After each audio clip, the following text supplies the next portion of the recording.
शक की पराकाष्ठा। शक एक ऐसी बीमारी है जिसकी वजह से अच्छे खासे परिवार भी उजड़ जाते हैं।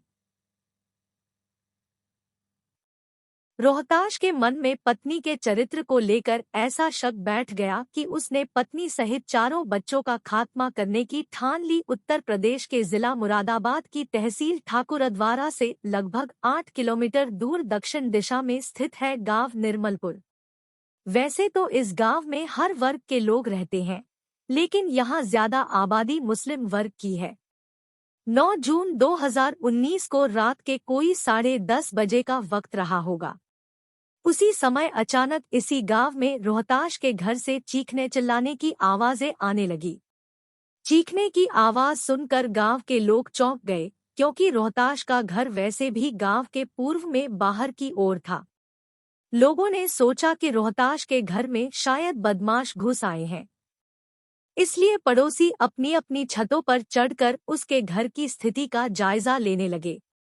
लेकिन रात के अंधेरे में कुछ भी मालूम नहीं पड़ रहा था। इसी कारण कोई भी उसके घर पर जाने की हिम्मत नहीं जुटा पा रहा था। रोहताश के घर से लगा हुआ उसके छोटे भाई छतरपाल का मकान था। छतरपाल का बड़ा बेटा सुनील प्रजापति अपने ताऊ के घर से चीख पुकार की आवाजें सुनकर समझ गया कि वहां कुछ तो गड़बड़ है। जानने के लिए वह अपनी छत पर चढ़ गया। उसने देखा कि एक आदमी उसकी ताई पर लिपट रहा है। यह देखकर वह तैश में आ गया। वह फुर्ती से अपने घर की दीवार लांघकर ताऊ रोहताश के घर में जा पहुंचा। वहां का मंजर देखकर वह डर के मारे थर्रा गया। उस वक्त उसने देखा कि उसके ताऊ रोहताश के हाथ में कैंची है, जिससे वह ताई को मारने की कोशिश कर रहा था। वह उसी कैंची से अपने चारों बच्चों को पहले ही लहूलुहान कर चुका था। अपने सामने खड़े शैतान बने ताऊ को देखते ही उसे डर तो लगा, लेकिन फिर भी उसने जैसे तैसे कर हिम्मत जुटाई और फुर्ती दिखाते हुए उसने अपने ताऊ को दबोच लिया। उसने ताकत के बल पर उसके हाथ से वह कैंची भी छीनकर नीचे फेंक दी। सुनील की हिम्मत को देखते हुए पड़ोसी भी घटनास्थल पर इकट्ठे हो गए। उसी दौरान रोहताश वहां से फरार हो गया। वहां पर मौजूद लोगों ने देखा कि उसके 4 बच्चे 18 वर्षीय सलोनी, 16 वर्षीय शिवानी, 14 वर्षीय बेटा रवि और सबसे छोटा 10 वर्षीय बेटा आकाश बुरी तरह से लहूलुहान पड़े हुए चीख रहे थे। उनकी नाजुक हालत देखते हुए गांव वालों के सहयोग से सुनील ने उन्हें ठाकुरद्वारा के सरकारी अस्पताल में पहुंचाया। रवि को देखते ही डॉक्टर ने उसे मृत घोषित कर दिया। तीनों बच्चों की बिगड़ी हालत को देखते हुए डॉक्टरों ने उन्हें काशीपुर के हायर सेंटर रेफर कर दिया। काशीपुर में उन्हें एक निजी अस्पताल में भर्ती कराया गया, जहां पर 2 बच्चों की हालत ज्यादा नाजुक बनी हुई थी। अगले दिन ही सोमवार को इस मामले के सामने आते ही ठाकुरद्वारा पुलिस ने काशीपुर पहुंचकर घायल बच्चों की स्थिति का जायजा लिया। पुलिस ने रोहताश की पत्नी कलावती से जानकारी हासिल की। पुलिस पूछताछ में कलावती ने बताया कि उसका पति रोहताश शराब पीने का आदी था। वह अपनी कमाई के ज्यादातर पैसे शराब पीने में ही खर्च कर देता था।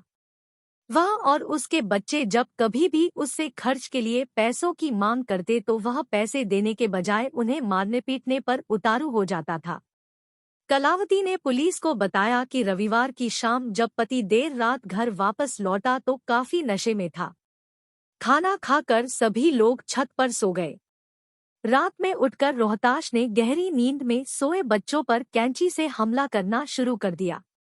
उसने चारों बच्चों को इतनी बुरी तरह गोदा कि उनकी आंतें तक बाहर निकल आईं।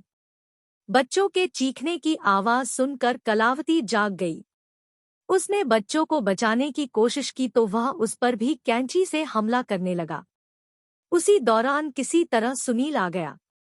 यदि वह नहीं आता तो बच्चों की तरह वह उसका भी यही हाल कर देता।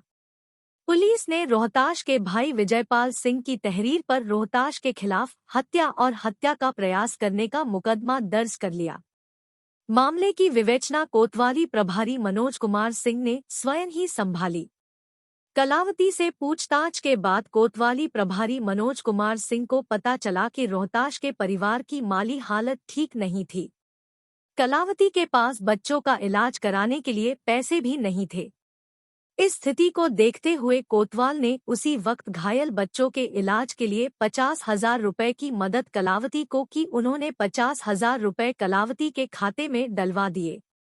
घटना को अंजाम देने के बाद से ही रोहताश फरार हो गया था। उसका पता लगाने के लिए 3 पुलिस टीमें गठित की गई। पुलिस टीमें रोहताश को हर संभव स्थान पर खोजने लगी, लेकिन उसका कहीं भी अता पता नहीं था। इस केस की गहराई तक जाने के लिए पुलिस ने रोहताश के परिजनों के साथ साथ उसके कुछ खास रिश्तेदारों से भी पूछताछ की, लेकिन इस पूछताछ में पुलिस के हाथ कोई ऐसा सुराग नहीं लगा जिसके आधार पर पुलिस की जांच आगे बढ़ सके।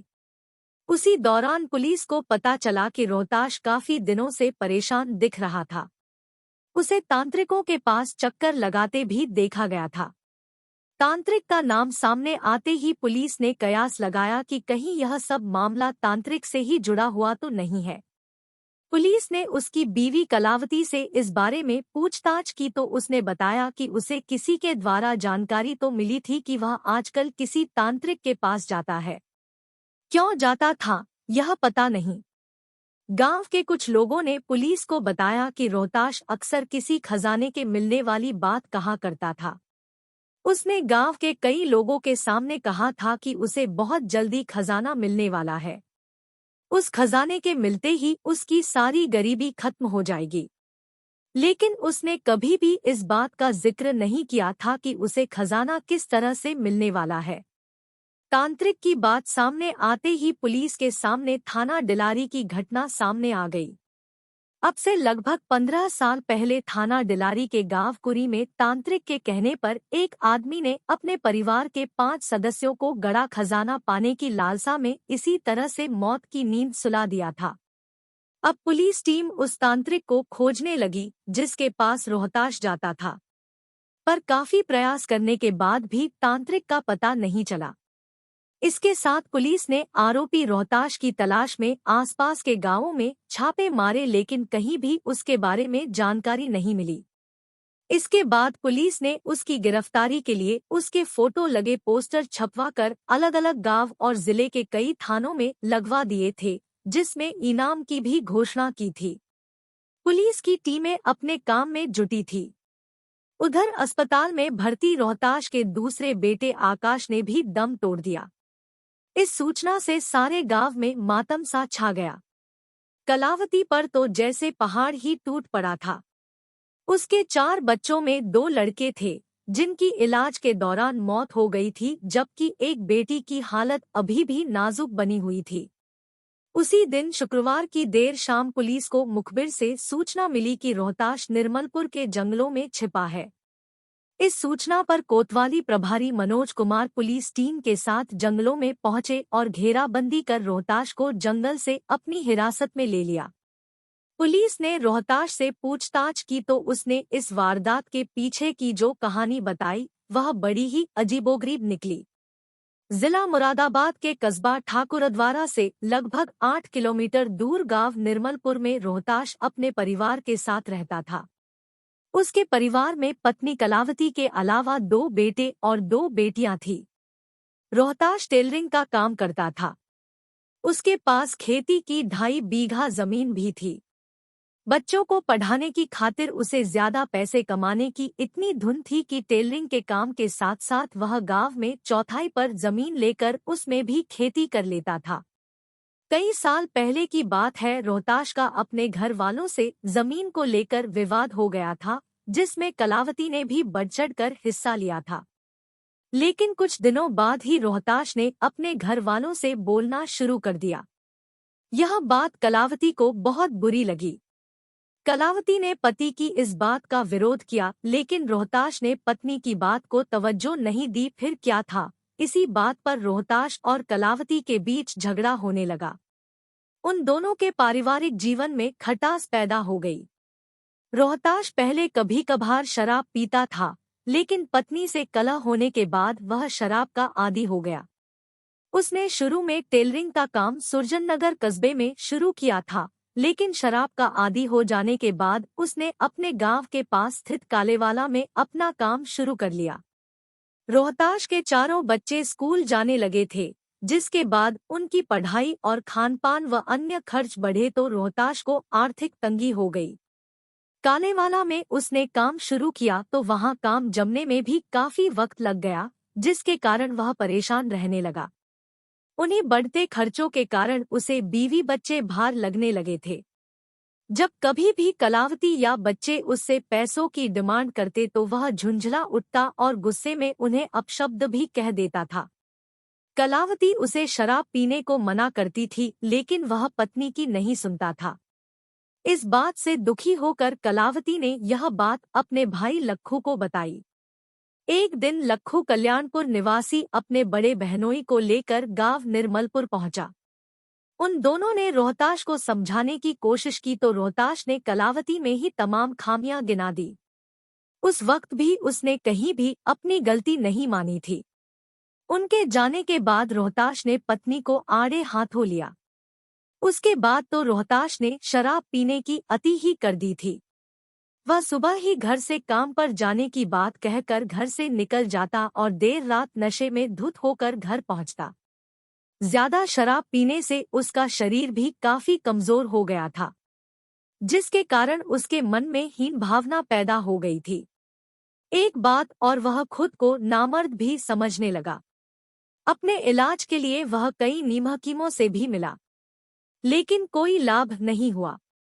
जब हकीमों से दवा लाने वाली बात कलावती को पता चली तो उसने उसे दवा लाने से मना कर दिया। इसके बाद तो उसे अपनी पत्नी पर पूरा शक हो गया था कि उसके संबंध उसके जीजा के साथ है। इसी कारण वह उसे सेक्स की दवा लाने से मना करती है। रोहताश की बेटियां काफी समझदार हो चुकी थी, लेकिन उन्हें पढ़ाई करने की इतनी धुन थी कि उन्हें मोबाइल वगैरह से कोई लगाव नहीं था। 6 सदस्यों वाले इस घर में एक ही मोबाइल था, जो रोहताश के पास ही रहता था, जिसके कारण कलावती के किसी भी रिश्तेदार का फोन उसी के मोबाइल पर आता था। कलावती की सबसे बड़ी मजबूरी यही थी कि उसे जब किसी भी रिश्तेदार से बात करनी होती तो वह या तो सुबह ही कर सकती थी या फिर शाम को। रोड और रोहताश में सबसे बड़ी कमी थी कि वह घर आकर किसी के फोन आने की बात अपनी बीवी को नहीं बताता था। कई बार कल्याणपुर निवासी उसके साढ़ू ने उसकी बीवी और बच्चों से बात करने की इच्छा जाहिर की, लेकिन रोहताश हमेशा ही कह देता कि अभी वह बाहर है, घर जाकर बात करा देगा। घर जाने के बाद भी वह कोई न कोई बहाना करते हुए साढ़ू की बात नहीं कराता था। रोहताश अपने साढ़ू को गलत मानकर उससे चिढ़ने लगा था। फिर साढ़ू का बार बार फोन आने से उसे शक हो गया कि उसकी बीवी के उसके साथ अवैध संबंध है, तभी तो वह बार बार उससे बात करना चाहता है। विगत होली पर जब रोहताश के रिश्तेदार उससे मिलने आए तो उन्होंने कलावती से शिकायत की कि वह उनसे फोन पर भी बात नहीं करती। तब कलावती को पता चला कि रिश्तेदारों ने उससे बात कराने के लिए रोहताश को कई बार फोन किया था, पर उसने जानबूझकर उसकी बात नहीं कराई। इस पर कलावती बौखला उठी। उसने पति को उल्टी सीधी सुनाते हुए अपना एक अलग मोबाइल दिलाने की बात कही। इस बात को भी रोहताश ने अपने साढ़ू से जोड़ते हुए सोचा कि वह जरूर अपने जीजा से बात करने के लिए ही अलग मोबाइल मांग रही है। यानी उसके दिमाग में शक का कीड़ा और भी बलवती हो उठा। मोबाइल दिलाने की बात को लेकर दोनों के बीच फिर से नोकझोंक हुई। बात इतनी बिगड़ी कि गुस्से में आकर रोहताश ने अपना भी मोबाइल तोड़ डाला। उसके बाद उसने पत्नी को हिदायत दी कि वह भविष्य में अपने जीजा से बात न करे, अन्यथा अंजाम बहुत बुरा होगा। रोहताश की यह धमकी सुनकर कलावती ने इसकी शिकायत अपने भाई लक्खू से कर दी। लक्खू ने फिर से अपने जीजा रोहताश को समझाने की कोशिश की, लेकिन रोहताश पर उसकी बातों का कोई असर नहीं हुआ। साले के घर से जाते ही रोहताश ने बीवी को अपशब्द कहे, साथ ही उसने उससे घर छोड़कर चले जाने को भी कह दिया। इस पर दोनों में तकरार बढ़ गई। इसी तू मैं के बीच कलावती ने पति से कहा कि यह घर छोड़कर तो तुम्हें चले जाना चाहिए। यह घर मेरा, बच्चे मेरे, यहाँ पर तुम्हारा क्या है। रोहताश छोटी सोच का इंसान था।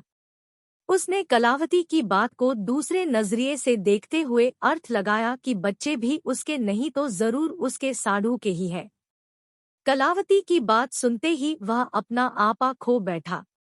उसके मन में एक बात की गलतफहमी बैठी तो वह शैतान बन बैठा। वह उस दिन के बाद से बीवी और बच्चों का दुश्मन बन बैठा।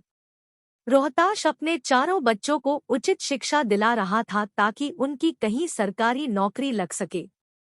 उनकी पढ़ाई के लिए ही उसने दिन-रात एक करके काफी पैसा कमाया था। अपने सपने को साकार करने के लिए जितनी मेहनत उसने की थी, उससे कहीं ज्यादा उसके बच्चे कर रहे थे। उसकी सबसे बड़ी बेटी सलोनी इस वक्त बीए फर्स्ट ईयर में और मझली शिवानी कक्षा 12 में पढ़ रही थी। उसका बेटा रवि गांव गोपीवाला के जनता इंटर कॉलेज में 9वीं कक्षा में तथा सबसे छोटा आकाश यहीं पर कक्षा 7 में पढ़ रहा था। बीवी और बच्चों के प्रति उसके दिल में नफरत पैदा होते ही उसके दिल में शैतान पैदा हो गया।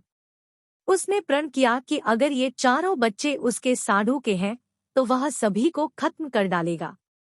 इसके बाद वह हर रोज ही अपनी बीवी और बच्चों को मौत की नींद सुलाने के लिए नए नए प्लान बनाने लगा, लेकिन वह अपनी साजिश में कामयाब नहीं हो पा रहा था। इस दर्दनाक हादसे को अंजाम देने से 2 दिन पहले रोहताश उस रोज दुकान पर जाने के लिए घर से निकलता, लेकिन इसी उधेड़बुन में लगा रहा कि बीवी और बच्चों को किस तरह से मौत की नींद सुलाया जाए। वह दुकान जाने के बजाय दारू पीने के लिए इधर-उधर ही भटकता रहा। 16 जून 2019 को शाम को वह जिस वक्त अपने घर पहुंचा तो उसने कुछ ज्यादा ही शराब पी रखी थी। इसके बावजूद भी उसकी बीवी ने उसे खाना खिलाया। वह खाना खाकर छत पर जाकर सो गया। इसके बाद कलावती ने अपने बच्चों को खाना खिलाया और घर का कामधंधा निपटा कर वह भी छत पर सोने के लिए चली गई थी। उसके 3 बच्चे छत पर सोए थे जबकि बड़ी बेटी शिवानी उस रात नीचे घर में ही सो गई थी। रात के 10 बजते सभी सो चुके थे, लेकिन उस रात रोहताश की आंखों में खून बरस रहा था। वह काफी समय से सभी के सोने का इंतजार कर रहा था। उस रात उसने घर आते ही सबसे पहले अपनी बड़ी कैंची का नटबोल्ट खोलकर 2 भागों में कर ली। उसका एक हिस्सा चाकू की तरह हो गया था। कैंची के एक हिस्से को उसने रात के सोते समय अपने सिरहाने रख ली। जब उसकी बगल में लेटी बीवी नींद में खर्राटे भरने लगी तो उसके अंदर बैठा शैतान जाग उठा। वह अपने बिस्तर से उठा और सीधा दूसरी छत पर सोए तीनों बच्चों के पास पहुंच गया। उसने आव देखा न ताव, शैतान बनकर कैंची के एक भाग से बच्चों पर ताबड़तोड़ वार करने लगा। देखते ही देखते बच्चे चीख पुकार मचाने लगे। बहन भाइयों की चीख सुनकर जैसे ही शिवानी जीने पर आई तो रोहताश ने उस पर भी जानलेवा हमला कर दिया। उसके बाद जैसे ही कलावती उसे बचाने के लिए पहुंची तो उसने उसे भी मारने की कोशिश की, लेकिन उस वक्त तक उसका भतीजा सुनील शोर शराबा सुनकर वहां आ गया था, जिसकी वजह से कलावती मौत के मुंह में जाने से बच गई। रोहताश का पूरे परिवार को खत्म करने का इरादा था।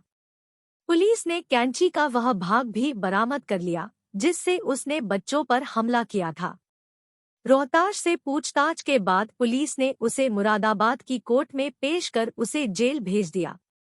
रोहताश की पत्नी कलावती ने अपने ऊपर लगाए गए आरोपों को झूठा और पूरी तरह से निराधार बताया। उसने पुलिस को बताया कि उसके चारों बच्चे रोहताश के ही हैं।